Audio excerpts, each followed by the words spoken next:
kabayan, magandang hapon Riyadh, magandang gabi Pilipinas. Tayo po ay nagluluto ngayon ng macaroni.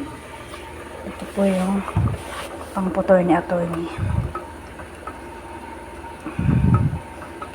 Yung kulay pula. Lagyan natin ng tomato paste.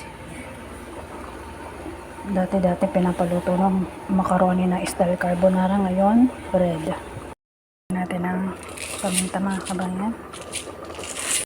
Basil leaves. Oregano leaves.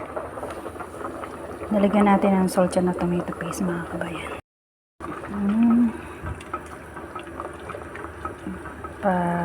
Iigahin lang natin ng konti. Kailangan may sauce siya kahit paano kasi gusto ni attorney yung medyo merong sauce. Ayun niya nung madikit yung pinaka macaroni niya.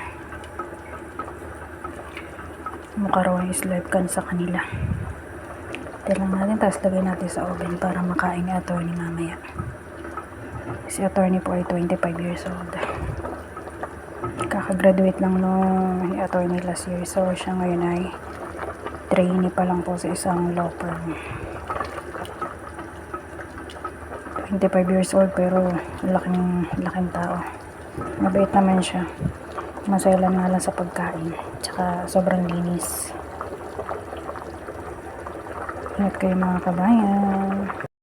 Tikman natin. Dinagdagan ko ng tomato paste mga kabayan kasi gusto ni attorney mapula. Tama lang ang lasa. Tingnan natin mga kabayan.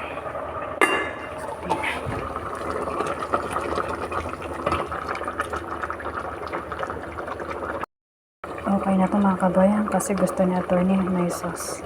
Kasi pag pinatay natin yan, sisip-sipin pa ng macaroni yung sabaw. Kaya patayin na natin.